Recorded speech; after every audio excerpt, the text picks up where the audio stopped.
What's going on, folks? Hope everybody's doing awesome and ramping right up to greatness. I'm doing my best. Got another telly out today I'm going to try out, show you guys. This is a Pats telly.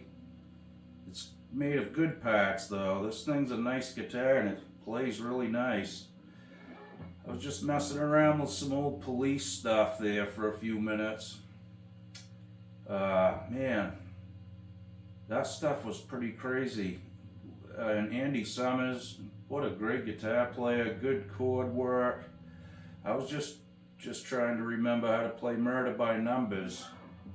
I learned that by ear when I was about 13. Maybe, yeah, probably around 13. This is how I heard it. I still don't know if I play it right, but here we go, let's see.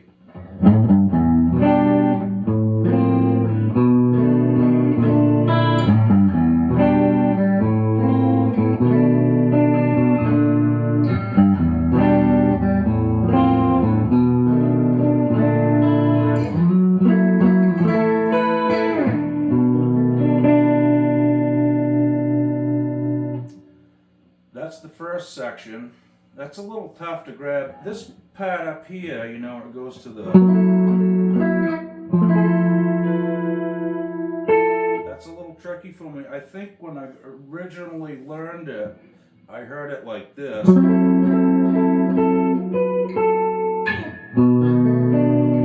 Right? But as years went on, I probably heard it different, you know. That's how I learned everything, by ear. Sometimes it would be wrong, sometimes it wouldn't. I learned songs that were played in open tunings because I didn't know anything about open tunings. I just learned them in 440. I still play everything by, that's how I learn. I just do it by ear, you know. I think that's important. It's good to know all the names of the chords too, but most importantly, you need to know what those sounds are and what the shape looks like that makes that sound. That's important. That's how I go about this, okay? I can't think about chords, letters, and numbers as I'm playing. You know what I mean? I know they have the Nashville number system and stuff too. I kind of use some of that too, but in my head, you know, it's a whole different thing. But you know what those chords are and what they sound like. You know, you may learn a few things wrong doing it by ear, like I said, instead of playing.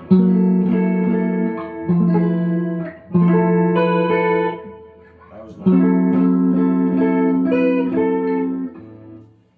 Which, you know, that's most of the notes that he was playing anyway, holding this chord. You see that?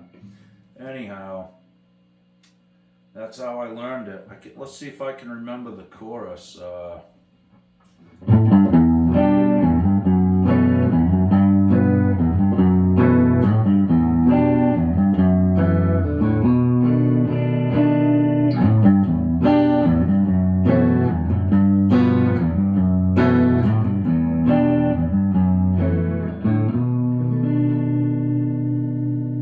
That's how I learned it. Tell me if I'm doing it wrong, guys.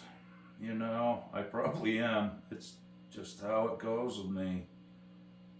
You know, most songs that I play, like I said, I think most of them are pretty close to being right.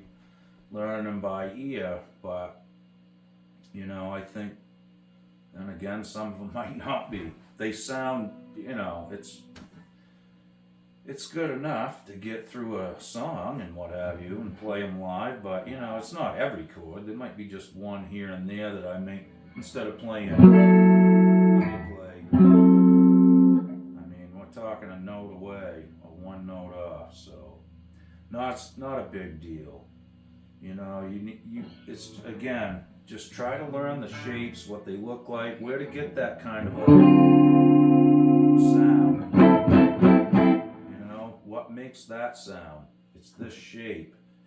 And then you just need to know pitch, up or down, where you need to be. And that's it. That's just kind of how I go about it anyways. I mean, maybe it's not good to listen to my advice. I'm not that good of a guitar player, first of all. And, but it's fun for me to learn by ear, and also, man, it's helped me a ton, you know, being able to set in with other bands, not know the material really, and you can kind of get through it, you know, and not look like a fool, hopefully. And anyhow, you know, it's just I practiced a lot of just kind of weird, repetitious. I would sit and listen to TV, you know, watching TV. I would get a guitar in my hand, and when the TV commercials come on, I'd try to learn them and play them in real time before the commercial ended. And I didn't realize, it was just a habit. I was sitting there with an electric guitar unplugged, you know, and I still do it. Try to play the commercial. Even the dumb little jingles, you can turn those into licks and stuff, you know what I mean? So, you know, that's a good thing to practice, really. And it doesn't bother anybody. You don't have to play real loud. You can just sit there and have a guitar next to your chair or wherever you are. And that'll keep your instantaneous chops up, so to speak. It does me. Again, you don't have to worry about nailing it the first time the commercial's on. Trust me, they're gonna play it again and again and again and again, right? So that's just what it is. But yeah, we got a parts build here. Now, I bought this like this. I didn't do it myself. I did change a pickup. I put a Duncan in here for a humbucker. It had good stuff in it though. It had CTS and Switchcraft, Sozo cap, you know. It's got hip shot tuners on it, lockers, nice neck. It's got some dings in it, but it's okay. It's got a Wilkinson bridge, the ashtray style, and it's got the compensated brass saddles. Pretty nice build. The guy did an excellent job putting it together. He really did. I think he started with maybe just the body. I'm not sure, but I could probably find that information out too. But all in all, it's a great guitar. A lot of fun to play, and it stays in tune. It's nice and stable, which is really cool.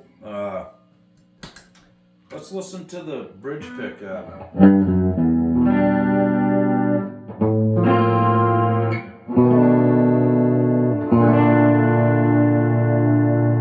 Alright, let's put it in the middle.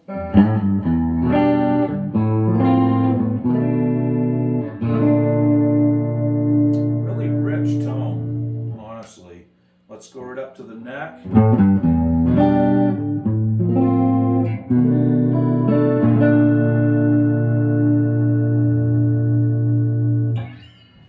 Really good guitar. It doesn't buzz, it doesn't hum, nothing like that.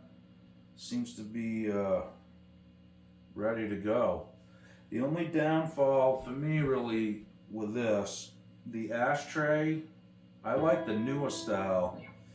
And the reason being, you guys know how I play. I play with my fingers a lot and do stuff like that. Where the bridge is raised up here, you know, I hit it with my fingers sometimes, finger picking, and versus the other ones that don't have it, it just, you know, that's all my other ones without this. It's the new style that doesn't have the side walls on it, the non-ashtray, I should say. And I got used to playing those and having that openness, so I noticed that I was hitting this a little bit, and I may even cut it down just a little bit, come back like a half inch and then taper it down so it's out of the way for me. Other than that, this is a great feeling, great sounding, all around great guitar. Let's check it out. I'll unplug it and give you guys a quick look at it.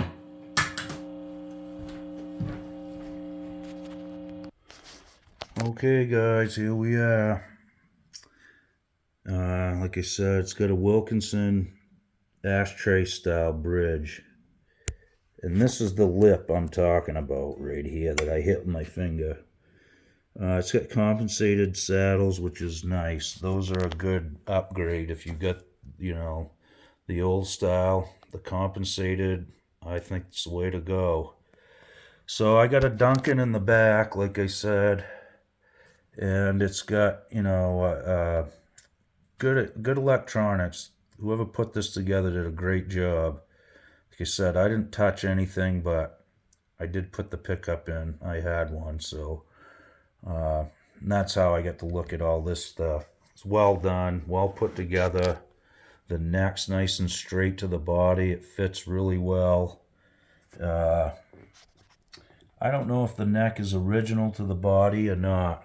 I would have to ask the guy I got it from. Let's flip it over.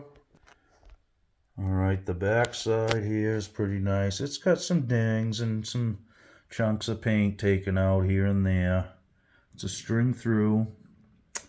It's got a Corona plate on it. It's got a nice neck. It's a Mexican neck. There's the number and the Maiden Max. And it's got hip shot tuners on it, lockers. That's a great upgrade to any guitar. If you want to mod your guitar, put a good set of tuners on it. That's no joke. It'll change the sound of your guitar even, honestly. But that being said, these are a lot of fun to build and to modify too, these tellies. They're really simple. And they're just, you know, it's a simple wiring diagram to follow.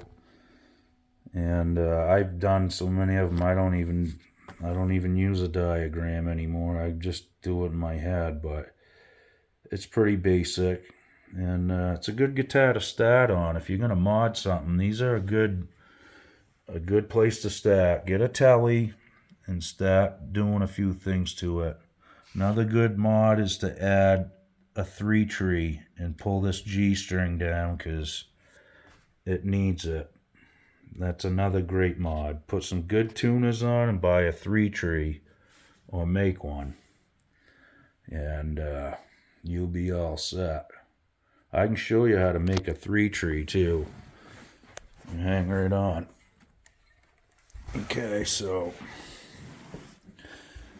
this is in another video I shot, but this is my old relic telly here, okay? Now what I did, I took a regular string tree and I turned it 90 degrees. So here's a regular tree. What you do is you unhook the strings and you spin that 90 degrees, right? So it looks like this.